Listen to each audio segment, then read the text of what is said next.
Hi, everyone. Welcome to another video. My name is Scappatura. I'm here with Dr. Sharif Ibrahim. And on this video, we're going to be talking about high blood pressure. Now, most of us know it by that name. Some people know it as hypertension. So you might hear us referring back and forth between these two words, but we're actually talking about the same thing. Sharif, can you give us a definition and clarification on hypertension / high blood pressure? Thank you very much indeed, Chris. Yes, a blood pressure higher than 120/80 is always associated with risk of disease, and the risk of disease escalate by the time you see when the blood pressure go higher and higher. And later on, the risk of mortality also become very obvious in this figure when the blood pressure goes too high. Then the other question, why the blood pressure happen in the first place? Because we know the heart and the circulatory system is the transport system, because this is the system that transport nutrients and oxygen to the rest of the body. And the heart and the circulation are designed actually to make sure that you see the circulation reach every part of the body. And by the time when you have, say, hardened arteries or stiff arteries or partially blocked arteries, we know, we have done quite a few videos on that. When people start developing these cholesterol plaques along the arterial wall, this is the time when the blood vessels become hardened and become partially blocked. When that happens, the heart pump harder to overcome the obstruction, and by doing that, the blood pressure go high. And then some people might ask, you have two numbers on the blood pressure recording. What are they?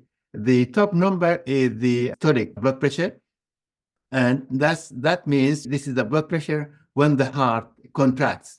And the bottom number is the diastolic blood pressure, and that means it is the blood pressure when the heart relaxes. Sharif, those two numbers, we've all lived with them all our lives, but you talked a lot about the fact that there are a third of people who have no idea. There are other people who are on medication that don't need to be. So let's clarify that for people, because it is something that we can do at home, but we can also be misled by these numbers. Yeah, the first category of patients are the one who comes with acute medical emergency, like heart attack or stroke, and they were not aware about having high blood pressure. The other category of patients are the one who are having a slow build-up deterioration, because the hypertension actually works on the organs, particularly the eye, the kidney, the peripheral nerves, or the brain. It works really very slowly and damages these organs, resulting in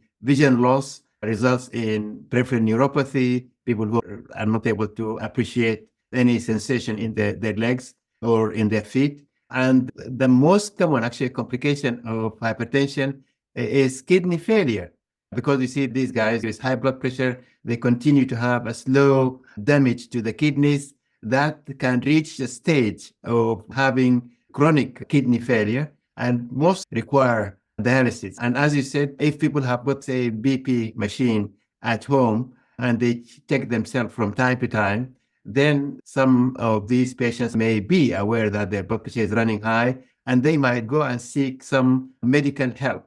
The good thing about the blood pressure measurements at home is that you are not really under any influence of any stressful element. You are not in hospital, because actually measuring the blood pressure, say one measurement in hospital, actually is not really helpful, because I have seen many patients, they have got what is known as white coat hypertension. Most of the developed countries will not accept a single blood pressure monitoring, or even we used to do 3 blood pressure recording with gaps of at least 1 or 2 minutes.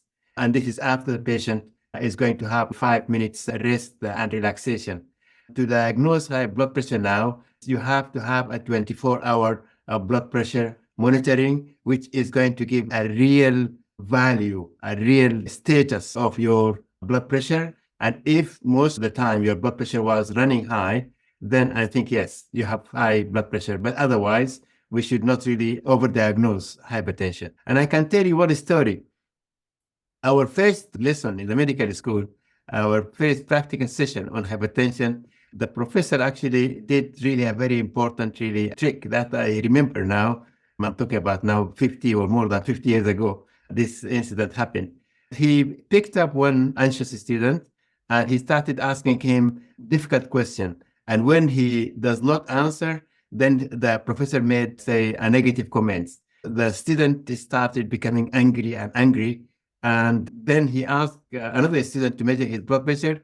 And to our great amazement, his blood pressure was high on the roof. And then he said, okay.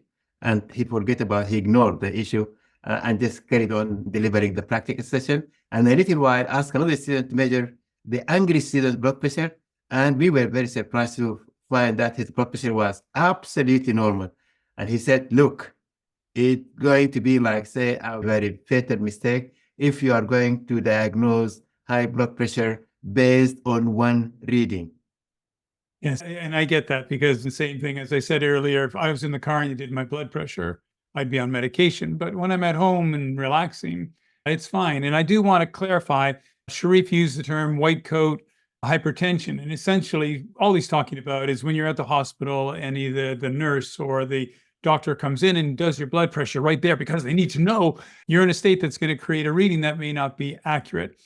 Now, Sharif, there are people out there that are at high risk. So let's talk about that category of people who should be monitoring themselves and should be very aware of where their hypertension or blood pressure is at. Yeah, I think high-risk people include any person with weight problem, like obesity and overweight. Even normal weight people, you see, those with belly fat. They're normal weight, but with belly fat, and belly fat actually is a sign of metabolic condition, and metabolic condition always is associated with high blood pressure. Sedentary people who are really do not really exercise or do anything, these are at high risk. And then you have got people living in deprived area. And I think deprived area, there is high prevalence of smoking, alcohol, high intake of caffeine. And the very important thing in deprived area, they eat the wrong food, the processed food, which is high in salt. And salt is really very much associated with high blood pressure, particularly in people who have got like a genetic tendency for that. Other patients with metabolic diseases like diabetes, high cholesterol, even people with gout, I would really be very keen to monitor their blood pressure, make sure that they haven't got high blood pressure because it's associated with that. Sharif, let's talk about some of the approaches to helping to bring the hypertension into the right numbers that you talked about earlier. Yeah, I would say 80% of the approach to hypertension should be like lifestyle. But somebody else might say, oh, no, I would like just to start with medication. And it depends where you get the medical help. If you go to hospital, the hospital will stress more the importance of medications. And I do agree with that. In some patients who have got really very high blood pressure, these patients should really have medications to lower their blood pressure to a safe level. But after that, I think the lifestyle is really very helpful. Let me tell you about very little tricks which I do in the clinic to help patients with hypertension. Just say, for example, if you can persuade the person to achieve their ideal body weight, that is going to be very helpful because I found that most of the patients who are overweight or obese, when they come down to their ideal body weight, I'm talking about their BMI, is within normal range. When they come to that, then their blood pressure is spontaneously controlled without any more effort. If you can aim to lose 10% of body weight, I think that is going to have, say, a big impact on their blood pressure. As always, Sharif, great information again on today's video. Thank you, everyone, for watching today's video. We look forward to seeing you on the next one. Take care. Sharif and I appreciate you liking this video, and more importantly, remember to subscribe to this channel. There's a lot of content that we're going to be creating, and we don't want you to miss a single second of it.